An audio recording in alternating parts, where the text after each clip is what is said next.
రాష్ట్రమంతా సంతోషంగా ఉంది. జగన్ టైంలో రైతులు దగా పట్టారు. అదే మేమొచ్చిన దగ్గర నుంచి రైతులందరికీ సంతోషపరుస్తున్నామని ఒక పక్కన చంద్రబాబు గారు పదే పదే చెప్తుంటే, ఆ బాబు గారిని బాగా మోసేటటువంటి ఈనాడు జ్యోతిల్లోనే ఇప్పుడు వ్యవసాయానికి సంబంధించినటువంటి వార్తలు అనేక నెగెటివ్ వస్తుంటాయి. కాకపోతే ఒకరోజు ఏసేసి వదిలేస్తారు.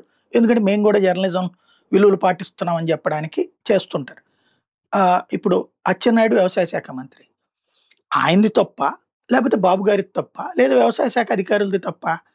ఇప్పుడు ఈనాడే ఫ్రంట్ పేజీ రాసుకొచ్చినట్టు కష్టాల సాగు నష్టాలే దిగుబడి అన్నటువంటిది.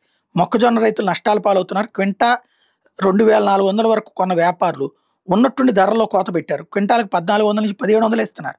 మద్దతు ధర 2400 కంటే క్వింటాలకు 700 దాకా తగ్గడంతో అన్నదాతలు భారీగా నష్టపోతున్నారు. మార్కెట్ ద్వారా కొనుగోలు కేంద్రాలు ఏర్పాటు చేయలేదు. ఆర్థిక శాఖ నుండి అనుమతి రాకపోవడమే దీనికి కారణం. వ్యాపారులేమో రోజు రోజుకి ధరలను తగ్గించేస్తున్నారు. రాష్ట్ర వ్యాప్తంగా ఖరీఫ్లో 4.52 లక్షల ఎకరాలు మొక్కజొన్న సాగైంది. అత్యధికంగా ఉమ్మడి అనంతపురం, కర్నూలు, విజయనగరం జిల్లాలో సాగు చేశారు. అక్టోబర్లో భారీ వర్షాలు, ఎదురుగాలులతో కోత దశలోనే పంట దెబ్బతింది. చాలా చోట్ల పైరు నేలవాలింది. ఆరబెట్టిన మొక్కజొన్నలోకి నీరు చేరి మొలకలు వచ్చినాయి. ఎకరాకు 15 నుంచి 20 క్వింటాల దిగుబడి లభిస్తుంది. సగటు దిగుబడితో పోలిస్తే 10 క్వింటాలకి పైగా తగ్గింది.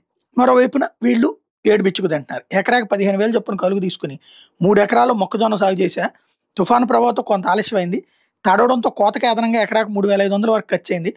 పెట్టుబడి కూడా వచ్చేలా లేదు. మరో 3 ఎకరాల్లో పంట వేసిన మొలకే రాలేదు. ఇది ఓ రైతుకు సంబంధించినటువంటి స్టేట్మెంట్. ఎక్కడ తప్పు జరుగుతుంది?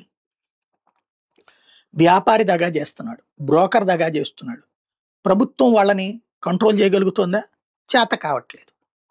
అప్పుడు లేదా ఇంకొక కాన్సెప్ట్ ఏం చేయాలి? ప్రభుత్వం కూడా కొంటున్నప్పుడు అంటే ఈజీగా అర్థమయ్యే భాషలో చెప్పాలంటే సింపుల్గా ఒక అతను 100 రూపాయలకి సరుకు అమ్ముతున్నప్పుడు పక్కనోడు 80 రూపాయలకి సరుకు అమ్మితే 80 రూపాయల దగ్గరికి వస్తారు.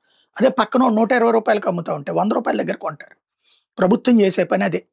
ఒక వ్యాపారస్తుడు 1400కి కొంటున్నాడు అన్నప్పుడు ప్రభుత్వం 2000కి కొంటుందంటే రైతులు అక్కడ అమ్మడం మిగించేస్తారు. అప్పుడు సచ్చినట్టు ఈ వ్యాపారి తన సర్వైవల్ కోసం 2000కి కొంటాడు. లాస్ ఏం కాదు ఆ వ్యాపారికి. 2500కి అతను అమ్ముకుంటాడు. ఇది కామన్ సెన్స్.